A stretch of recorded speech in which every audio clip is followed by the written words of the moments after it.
Hi everybody, welcome to our first professional development webinar for the 2020 school year. Today we're going to be talking about distance learning with CompuScholar courses. My name is Chris Youst. I'm the president of CompuScholar. I spent 20 years as a software engineer before joining CompuScholar to help write CTE and IT curriculum. You're always welcome to contact me at my email address if you have any additional questions. Distance learning is obviously a hot topic today, and so we're going to spend a few minutes focusing on how you would do distance learning using CompuScholar's courses.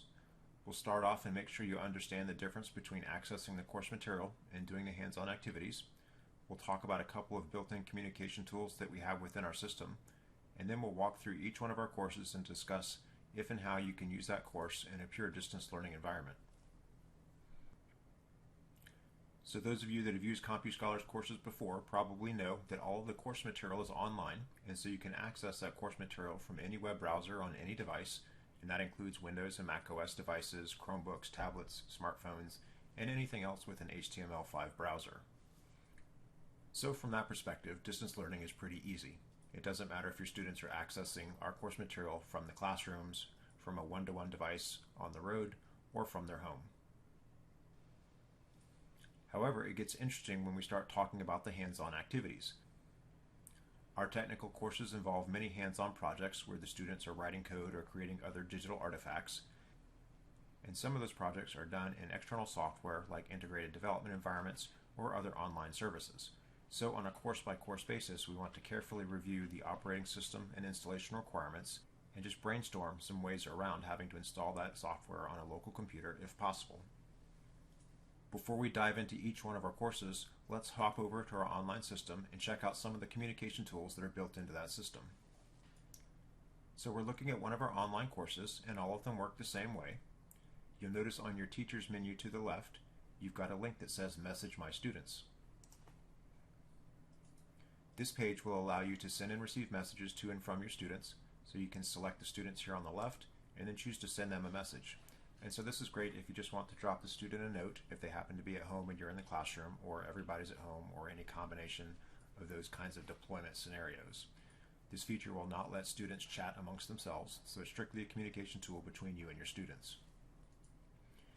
In addition, we've just rolled out something new this year in recognition of the increased demand for virtual meetings. Each of your courses will have a virtual meeting room link at the top. And as a teacher, you can start a session. In this virtual meeting room, works a lot like Zoom or any of the other popular video conferencing services. We support audio chats, video chats, virtual whiteboards, recordings, and many other useful features. Now, your district may already have a video conferencing solution so that you can talk face-to-face to your students, and if that's the case, then you don't need to use ours. But if you don't already have a solution, then you can piggyback on our virtual meeting rooms and talk to your students face-to-face. So both of those communication tools, again, are built into our system, and they're freely available to all of our courses. Now let's start talking about the individual courses. Our Python programming course will actually work seamlessly from just about any device already. You can use a Windows or a Mac OS computer, a Chromebook, a tablet, or anything else with a keyboard and a web browser. This course has no local installation requirements, so the students will submit all of their code directly through the web browser, which will allow them to run and grade that code. Let's see how that works. So this is our Python programming course, and let me go ahead and dive into one of the chapters. Now there's plenty of work for students to do within the individual lessons. Let me click on the lesson text. And you can see we have some in-browser coding engines that allow students to write and run code directly in the web browser. So in order to do these hands-on exercises, obviously you can do that from anywhere with no local installation. And the same goes for the hands-on work with me exercises that are at the bottom of each lesson. You can do all of these right here in the web browser as well. And the coolest thing about the Python course is that when students click on a hands-on activity that they're going to submit for a grade, the students can actually code up their answer right here in the web browser and submit it for a grade, and our system will auto-grade that project. So there's really nothing the students have to do in terms of local installation for the Python course. The only exception I'll point out, if we scroll way towards the bottom, is that there is a creative project at the end that's very open-ended and free-form, so students can get together and do their own work outside of the system if they want to. And if you choose to have students do that project, they will want to install Python on a local computer in order to run those scripts locally. Next, let's talk about our Digital Savvy class. Much like Python, there are no local installation requirements. So anytime we have students use some sort of third-party software, such as a word processor or a spreadsheet or an image editor, the students can install local software if they want to, or they can select some sort of free online alternative, such as Google Docs or one of the other many free services that we list within the lessons. So this course does support Windows and Mac OS in terms of the instructional videos and the lesson text. And we've had great success running this course on a Chromebook as well, with some very minor modifications. Those modifications mostly revolve around how students will complete and submit their fillable PDFs in some of the activities. So let me show you that now. Let's go look at an activity within Digital Savvy.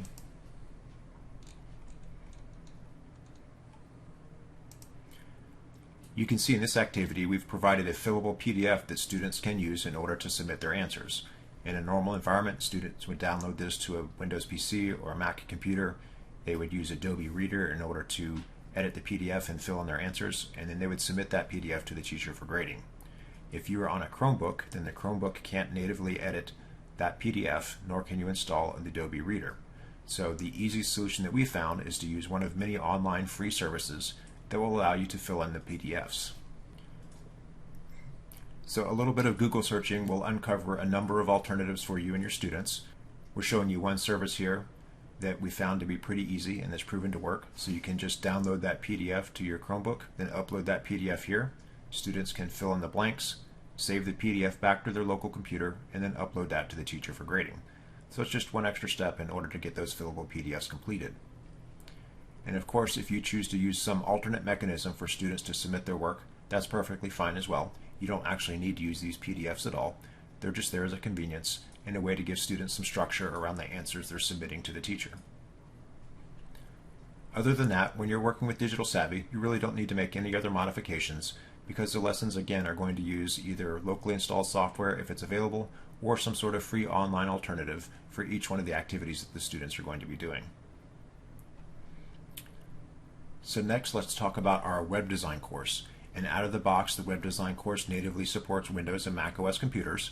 And again, we've had great success running this course on a Chromebook with some minor modifications. The two things we'll need to address are the use of Komodo Edit in the second semester, and then finding some sort of replacement for Notepad or TextEdit in order to edit files in the first semester. And what we have found is that in the second semester, you can simply ignore Komodo Edit altogether, and whatever development pattern you come up with in the first semester, simply continue that into the second in order to continue editing HTML and CSS and JavaScript files. And far and away the easiest approach is simply to use Google Docs as an online alternative to Notepad or TextEdit. So let me show you how that works. Okay, I'm here in Google Docs, and you see I've typed up a simple index.html file, and I've actually named that file index.html. So when the students are ready to load this HTML file into a web browser to check out the results, first they're going to have to download it, file, download as plain text. Now once you download that text file to your computer, your students are going to want to make sure, using the Chrome file management application, to move that into their project folder. And then they're probably going to need to rename that file because it has a .txt extension at the end. So I'm just going to strip off the txt extension. And then you can double click on that file to bring it up in the web browser. So you can see that development pattern works just about as well as using Notepad or TextEdit on a local PC. Using this pattern, students can edit their HTML, CSS, and JavaScript files and do all the other sorts of file management things that they need to do in terms of moving images around and creating folders and so forth using the built-in Chromebook application. So again, once you have that development pattern figured out for the first semester, you can simply continue it in the second semester if you're still doing distance learning at that point, or if you happen to get students back into your computer lab for the second semester, then you can install Komodo Edit as normal and continue with the normal pace of the course. Alright, let's turn our attention to the Java programming classes. Both the abridged and the AP version work the same way. Those courses out of the box would natively support a Windows or Mac OS computer, and students are generally advised to install the JDK and the Eclipse IDE in order to do the hands-on projects. Now on a Chromebook, obviously you have no option to install the JDK or any sort of IDE, and so the key here is to switch to some sort of online IDE. You can use Replit or some sort of similar online IDE, and let me show you a quick example of that right now. Okay, I've created a Replit Java project and copy and pasted in some code from one of our later activities. This is our pizza place project, which has actually some graphical output, so I'm going to go ahead and run it. You can see it's building down here, and if this was a console application, the output would be down here as well. But since this is a graphical application, that will appear up at the top.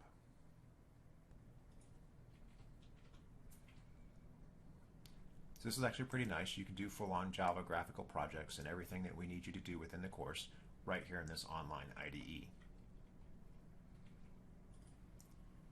Now I will point out on our main website here at CompuScholar.com, if you click on For Classrooms and then Professional Development Monthly Webinars, we do have an entire webinar that's dedicated to exploring online IDEs like Replit in more detail. So I'd encourage you to come over here to this series of webinars and check out our November-December 2019 version, which does cover these things in more detail. Now within the Java course itself, you will notice that there are some chapters, primarily chapter 3, that are dedicated to a particular IDE. So when you reach that area, what you would do is simply substitute in your own alternate instructions for the students on how to use the online IDE that you've chosen for them. So once you get over that single chapter hump, most of the rest of the activities are pretty straightforward. We do have a chapter that involves debugging and exceptions, and where normally students would be able to set breakpoints and do other sorts of diagnostics within a local IDE, you would again need to do a little bit of substitution with your own instructions in order to let students do equivalent tasks within their online IDE. Okay, the last two things we'll talk about are our Windows Programming with C# course and the Unity Game Programming course. And these are the most complicated courses to support in distance learning, unfortunately. So both of them obviously would do native Windows support. You can also use the Unity Game Programming class on Mac OS. And the key blocker is that on a Chromebook or other devices you can't really install these IDEs. And the IDEs, especially the Unity IDE, are really required in order to progress through the course material. So what can you do in a distance learning environment? There aren't a lot of great answers. One thing we've suggested to a couple of schools is to actually set up remote desktop sessions on the lab computers. So remote desktop is a Google-based Chrome application, but there are a lot of similar services as well. And these services basically allow you from any web browser to log into a computer that's sitting inside another building, another network, and use that computer as if you were sitting in front of it.